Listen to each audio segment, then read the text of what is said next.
Hello everyone, তোমরা সকলে কেমন আছো? আশা করছি ভীষণ ভালো আছো। তো তোমাদের সকলকে নিয়ে আবারও নতুন একটা ব্লগ শুরু করলাম। তো আজকে সকালে উঠে আগে বাসি উঠোন ঝাড় দিয়ে তারপর চা করতে চলে এসেছি।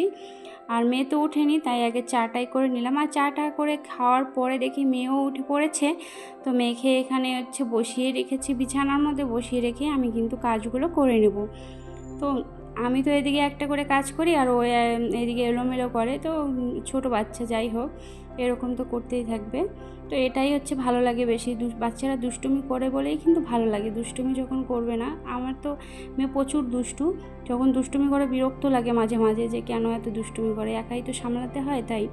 কিন্তু যখন আবার কোনো অসুস্থতার কারণে এই দুষ্টুমিটা বন্ধ হয়ে যায়, তখন আবার সবথেকে বেশি আমি মিস করি যে কেন দুষ্টুমি করছে না। যতটা বিরক্ত অতটা ভালো লাগাও কাজ করে এর দুষ্টুমিটার। তো যাই হোক, এইদিকে বালিশ টালিশ যা ছিল সবগুলো আমি একত্রে করে নিয়েছি, এগুলো রেখে দিলাম। তারপরে যে বিছানাটা ঠিক করে নিয়ে তারপর বাকি যে কাজগুলো করে নেব। আর আজকে আমি একটু তাড়াতাড়ির মধ্যে রান্নাটা করে নেব, কারণ যাব ডক্টরের কাছে, তাই একটু 9টার মধ্যে কাজগুলো আমাকে শেষ করতে হবে। ডক্টর 9টার মধ্যেই বসে, 11টার মধ্যে চলে যায়। তো এর মধ্যেই তো আমাদের বাড়ি থেকে বেরোতে হবে। তো আমার মনে হয় আমি মাসে 2 থেকে 3 বার ডক্টরের কাছে যাই। আমারও ইচ্ছা করে সত্যি কথা বলতে অনেক একটু ভালো থাকতে, কিন্তু সেটা হয়ে ওঠে না। আমি জানি না কেন। আমি 2 দিন যদি ভালো থাকি মাসে, তো 4 দিনই আমি অসুস্থ থাকি।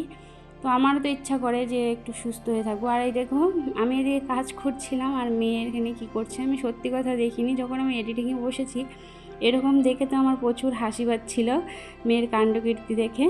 তো যাই হোক, এদিকে সোফাটাও একটু ভালো করে ক্লিন করে নিয়ে তারপর বাইরে থেকে ঝাড়ুটা নিয়ে এসে রুমগুলো ঝাড় দিয়ে নেব তাড়াতাড়ি করে।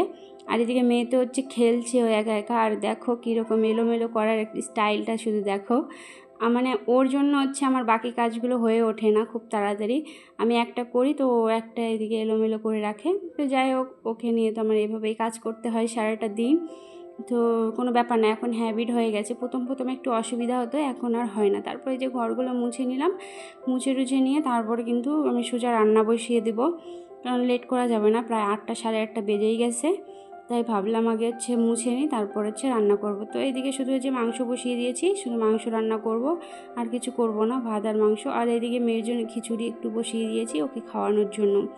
তারপরে এদিকে স্নান করে একদম মেয়ের জন্য খিচুড়ি নিয়ে চলে এসেছি খাওয়ানোর জন্য। আর ওকে আমি স্নান করার আগেই খাওয়াই একটু, কারণ ওকে খাইতে দিলে এরকম একটা অবস্থা হয়ে যায়, ওর নিজেরও শরীর ঠিক রাখে না, আমারও শরীর ঠিক রাখে না।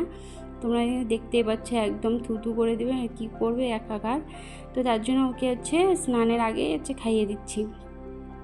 তো এদের খাইয়ে দিয়ে তারপর ওকে স্নান করিয়ে দিয়েছি। এখন একটু ক্রিম লাগিয়ে দেবো, বডি লোশন ক্রিম লাগিয়ে দেবো, ওকে একদম রেডি করে দেবো আমি। রেডি করে, কারণ এখনই তো চলে যাব। আর বড় মেয়ে ওইদিকে যাওয়ার জন্য বায়না ধরেছে, তো ওকে তো আমরা নিয়ে যাব না, কারণ এই রোদের মধ্যে প্রচুর কিন্তু বাইরে রোদ পড়েছে। তো এত রোদে ওকে নিয়ে যাব না, শুধু নিয়ে গিয়ে কী হবে। একেও রেখে যেতাম যদি কেউ সেরকম রাখার মতো থাকতো। তো যেহেতু কেউ নেই বাড়ির মধ্যে, আর কতক্ষণ লাগবে জানি না, তাই একে নিয়ে যেতে হবে আমাদের।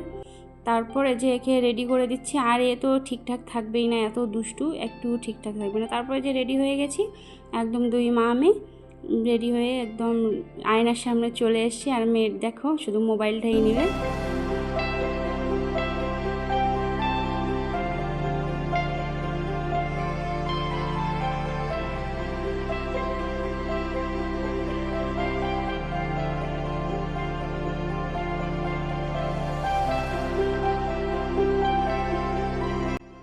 আমরা কিন্তু এদিকে বেরিয়েও পড়েছি অনেকক্ষণ হলো। তো ডক্টরের চেম্বারের পাশাপাশি চলে এসেছি। তো আজকের ব্লগটা আমি এখানে এন্ড করব। তোমাদের যদি ভালো লাগে লাইক, কমেন্ট অ্যান্ড সাবস্ক্রাইব করে পাশে থেকো। আজকের মতো বাই বাই।